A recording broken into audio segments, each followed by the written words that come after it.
Hello friends, मैं प्रेमचंद कुमार अभी आप सभी का स्वागत करता हूं वी मेक टीचर्स में। दोस्तों, आज की क्लास में लेकर आया हूं यूजीसी नीट पेपर 2 कॉमर्स के एक महत्वपूर्ण यूनिट जिसका नाम है लेखांकन और अंकेक्षण। इस यूनिट से संबंधित जो भी प्रीवियस ईयर क्वेश्चन पूछे गए हैं उन सभी क्वेश्चन के बारे में हम चर्चा करेंगे। तो चलिए शुरू करते हैं आज के इस वीडियो को। और ये वीडियो आप लोगों को पसंद आए तो इस वीडियो को लाइक कीजिएगा, अपने दोस्तों को भी साथ में शेयर कीजिएगा। और यदि आप हमारे चैनल पर पहली बार विजिट करें तो हमारे चैनल को सब्सक्राइब कर बेल आइकन को प्रेस कर ऑल बटन दबा दीजिएगा ताकि मैं जब भी वीडियो अपलोड करूं तो आप तक नोटिफिकेशन मिल सके। तो चलिए शुरू करते हैं आज के इस वीडियो को। ये आपका प्रश्न पूछा गया है दिसंबर 2018 में। प्रश्न है कि सूची 1 की मदों को सूची 2 की मदों से मिलान कीजिए और नीचे दिए गए कोटों में से सही उत्तर को आपको चुनना है। यहाँ पे आपका सूची 1 दिया हुआ और यहाँ पे आपका सूची 2 दिया हुआ। सूची 1 में है कि AS1 किससे संबंधित है, यानी लेखा मानक 1 किससे संबंधित है। तो लेखा मानक 1 आपका लेखांकन और नीतियों का प्रकटन से संबंधित है।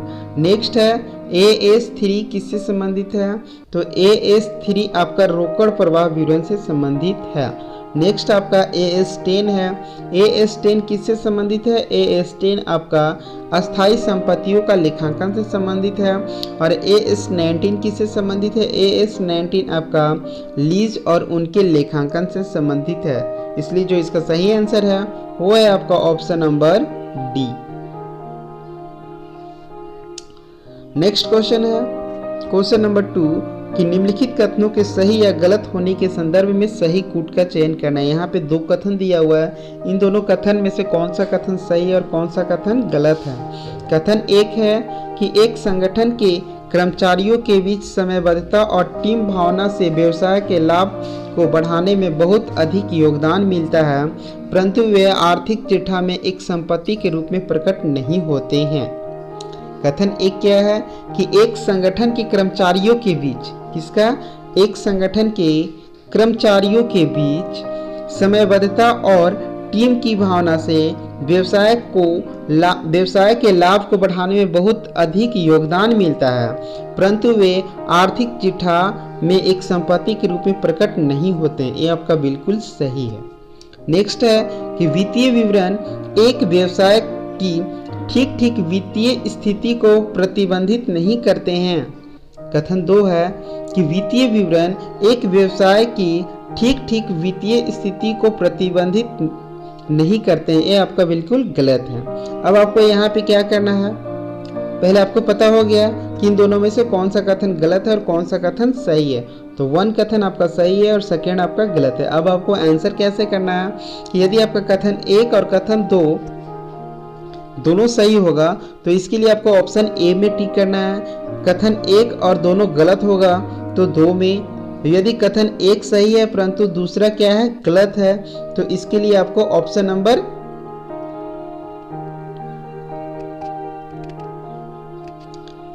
यदि कथन 1 सही है परंतु कथन 2 गलत है तो इसके लिए आपको ऑप्शन नंबर सी में क्या करना होगा, टिक होगा। तो जो इसका सही आंसर है वो है आपका option number C. Next question है क्वेश्चन नंबर 3। क्वेश्चन नंबर 3 है निम्नलिखित में से कौन सा कथन सही है। आपको बताना है कि निम्नलिखित में से कौन सा कथन सही है। इसके लिए इन्होंने आपका 4 ऑप्शन दे रखा है। जो इसका सही आंसर है वो है आपका ऑप्शन नंबर बी, यानी 1, 3 और 4 कथन क्या है, सही है। नेक्स्ट क्वेश्चन है क्वेश्चन नंबर 4। क्वेश्चन नंबर 4 है कि यहाँ पे कथन दिया हुआ और यहाँ पे कारण दिया हुआ। कथन है कि व्यवसाय के स्वामियों के व्यक्तित्व लेन देन को बहियों में अभिलिखित नहीं किया जाता है। कारण व्यवसाय के अस्तित्व की अवधारणा के अनुसार प्रत्येक व्यावसायिक उद्यम को इसके स्वामियों के पृथक एक लेखांकन इकाई के रूप में माना जाता है। इसके लिए इन्होंने आपका 4 ऑप्शन दे रखा है। जो इसका सही आंसर है वो है आपका option number B. Next question है क्वेश्चन नंबर 5 कि निम्नलिखित में से कौन सा कथन सही नहीं है। आपको बताना है कि निम्नलिखित में से कौन सा कथन सही नहीं है। इसके लिए इन्होंने आपका 4 ऑप्शन दे रखा है। जो इसका सही आंसर है वो है आपका option number C. Next question है क्वेश्चन नंबर 6। क्वेश्चन नंबर 6 है निम्नलिखित में से कौन से उत्तरदायित्व लेखांकन के लाभ हैं? आपको बताना है कि निम्नलिखित में से कौन कौन से उत्तरदायित्व लेखांकन के लाभ हैं। इसके लिए इन्होंने आपका 4 ऑप्शन दे रखा है। जो इसका सही आंसर है वो है आपका ऑप्शन नंबर बी, यानी 2, 3 और 4 उत्तरदायित्व लेखांकन के लाभ हैं। नेक्स्ट क्वेश्चन है क्वेश्चन नंबर 7। क्वेश्चन नंबर 7 है कि मुद्रा प्रसार लेखांकन की निम्न विधियों में से कौन सी विधि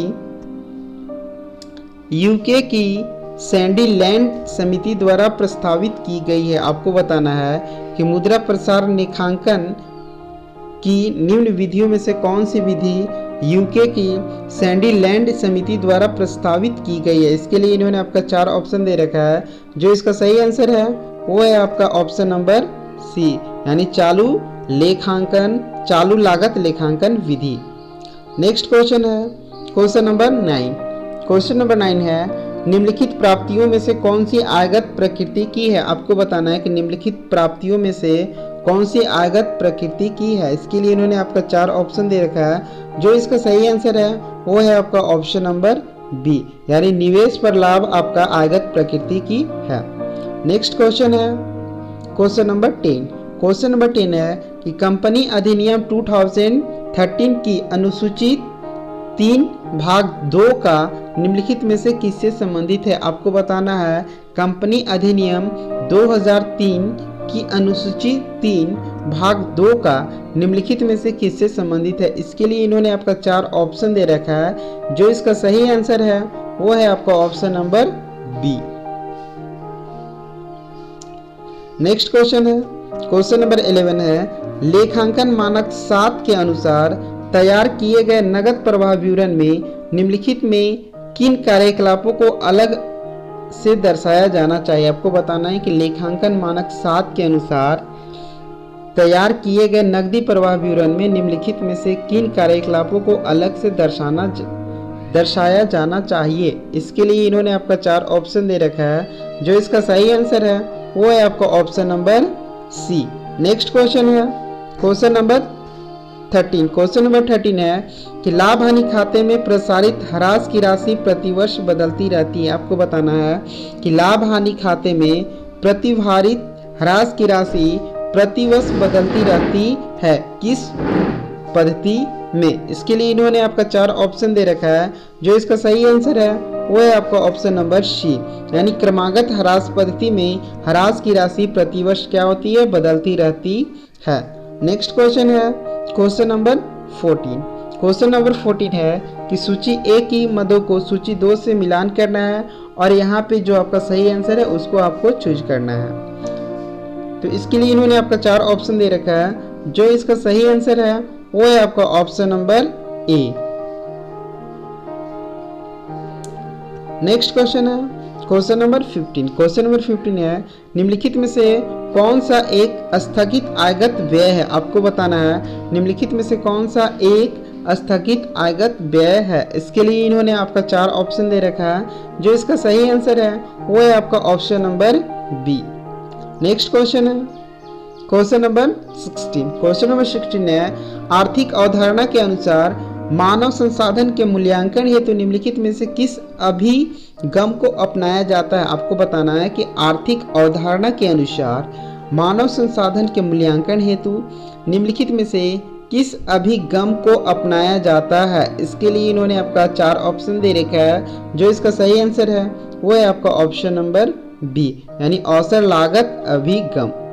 नेक्स्ट क्वेश्चन है क्वेश्चन नंबर 17। क्वेश्चन नंबर 17 है किसी कंपनी की तुलना पत्र में निम्नलिखित परिसंपत्तियों को किस क्रम में दर्शाया जाता है। आपको बताना है कि किसी कंपनी के तुलना पत्र में यानी बैलेंस शीट में निम्नलिखित परिसंपत्तियों को किस क्रम में दर्शाया जाता है, ये आपको बताना है। इसके लिए इन्होंने आपका 4 ऑप्शन दे रखा है।